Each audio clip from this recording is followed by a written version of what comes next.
Hey everybody, it's Brendon Burchard, author of Life's Golden Ticket and founder of Experts Academy. And this quick video to help you understand how do you give great advice to other people. You know, if you're ever trying to become an advice guru or a highly paid expert, you need to understand how do you listen to people in a way that you're able to help them, and how do you give advice in a way that you're able to help them. So what's the conversation look like and sound like where you're helping people, whether it's your friend coming to you and complaining about their work life, or a spouse coming to you and complaining about their work life, or someone complaining about their kids or their life, their career, whatever it is. Lots of people probably come to you and they vent or they complain or they just say, can you help me? And there's a way to offer advice that really works. So I want to give you 5 keys to offering great advice. And when you get good at this, suddenly people value you more, you become more influential, and ultimately if you're an expert, an author, a speaker, a coach, seminar leader, online marketer, blogger, or a media personality, when you follow these 5 keys, suddenly you're more influential. So what's the first key? The first key to offering great advice is to be present. You know, when someone comes to you and they're venting or they're complaining or they're all fired up about something, so many of us, because we're so busy in our lives these days, we're distracted, right? We barely even hear them. We're thinking about, you know, what's going on in Twitter or what's happening in Facebook or what's happening in world affairs, and we're just not with them. You know what I mean? And so the greatest gift you can ever give to anybody who's seeking advice from you is to be present with them. I mean, to really be there, to connect with them, not to be out there or like this, but to really be there, present and focused with them. Full energy, full focus with them in the moment in which they're venting, complaining, or asking for your help. Presence is everything in giving advice. Presence is everything in teaching. Presence is everything in relationships. Presence is everything in spirituality. Being here in the moment with them, that will serve you and serve them the most. The second key to giving great advice is when someone is sharing their story with you or their struggles with you, is to acknowledge and appreciate their emotional reality. You know, if someone's really upset and frustrated, most people, especially amateurs, will say, hey, you know what, don't feel that way, or you know what, calm down, or they'll tell them how to feel. Don't feel that way. You should really think about it this way. No.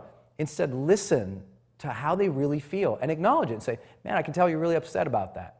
Or, gosh, I'm sorry you feel that way. Or really acknowledge how they're feeling. Don't try and discount it. And be really present enough to figure out what emotion do they really feel.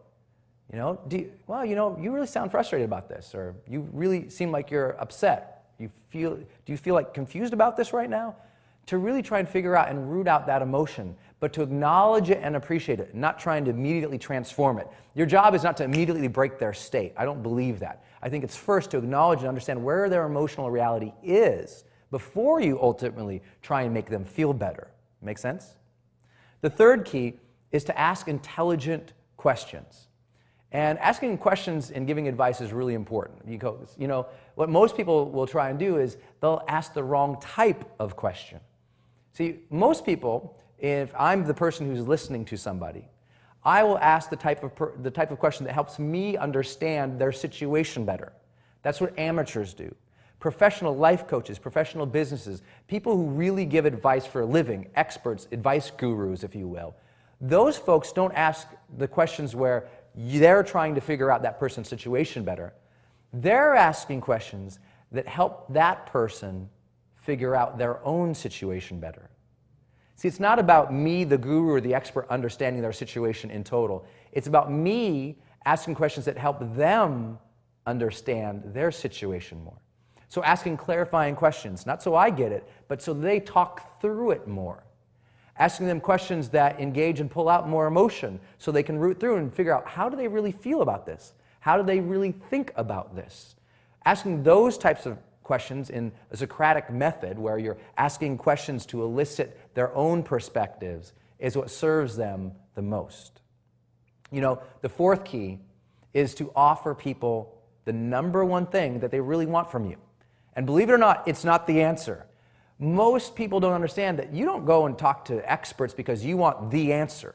And most people who are starting out in the life coaching or business coaching or the guru world, they're always trying to figure out, here's the answer, here's the answer, here's the answer. And most people actually don't want the answer, even if they tell you they want the answer. What they really want is the number one most valuable thing you will ever have as a guru, as an expert. And that is perspective. See, people just want perspective. They want to know enough of their options and choices to choose from, and they're going to choose that. Your job is to offer perspective, to say, based on my experience or what you've told me or what I know about the world, you could do a couple things. If you did this, then this might happen. If you do this, that might happen. If you do this, this might happen.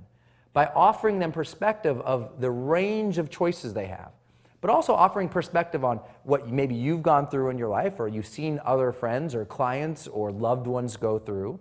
Sometimes just sharing a story about someone else who's been in a similar situation helps them feel better, helps them feel more connected, helps them feel not alone. Sometimes offering the story of what somebody else did in that same situation to make it better helps them go, oh, that spurred this thought in my mind. I never even thought of it. Maybe they don't even do exactly what that person did, but they think, I just got this idea. Offering perspective and choices helps people go, I know what to do. I'm going to do my own thing now. They're really rarely coming to you for the answer. It's just like when you go on Google, if you're researching something, often you're just trying to get lots of different information to synthesize it to make your own decision. That's what people are coming to you for advice. Often, they're not just asking you the question.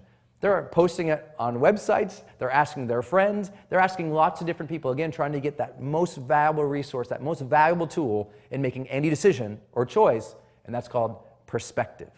Think about offering perspective more, and you'll be a much better advisor. So where we've been? So far, we've been talking about you being more present. We've talked about you acknowledging and appreciating their emotional reality. We've talked about you asking intelligent questions. We've talked about you offering perspective to them, too, so that they can make their own choice. And the fifth key to offering great advice is very simple. If it comes down to the point where you are supposed to now offer advice, that you've offered the range of things and they're just kind of saying, well, I just don't know what to do. Tell me, please, what to do. Then you know what? Tell them. Just say, hey, you know what? From my own perspective, my own experience, here's what you need to do. Do this. Don't do that. Take this action. Start this now. And give the directive from a place of confidence. Give them a solution in your own mind. Frame it that way. In my own opinion, let me tell you, here's what I would do. And lay it out boldly, not strongly, not cocky, not in a manner of it's pushy, but be directive about it. Say, hey man, you need to do this. Here's what I would do. And say it with a level of confidence that instills a little confidence in themselves. Because, they've come to you and they're uncertain, they're unsure, they're probably confused, they're probably in a place they're emotionally not fully stable because they're kind of lost or they're wondering what to do. Now, sometimes it's not that dramatic, but when it is, the more certain you can be, the more confidence you have when you give that directive, the more it will serve them. Just like if it's an emergency situation and the building's on fire, you don't say, hey guys, I think you should evacuate. You say, go, get out of here, go to that exit now. That level of directive, though it doesn't have to be that dramatic, that doesn't have to have that same tone, that feeling of a directive, do this, don't do that, that helps them feel more secure, and it helps them go, you know what, I can handle this solution. I can handle this problem. I'll figure it out. So I hope that serves you. Those are the 5 keys to giving great advice. I hope it really helps you. I hope to someday help you along your own journey of becoming an advice guru or an expert, coming to Experts Academy, where we teach you how do you become a true guru? How do you make money or make a living of giving your own advice, whether it's writing books or doing speeches or doing seminars or online marketing or blogging or being a media personality. How do you do all that? Well, we teach you that at Experts Academy. Hope to see you there someday soon. If anything, I hope this video served you. I hope to see you on the road. Until then, live fully, love openly, and go make a difference today.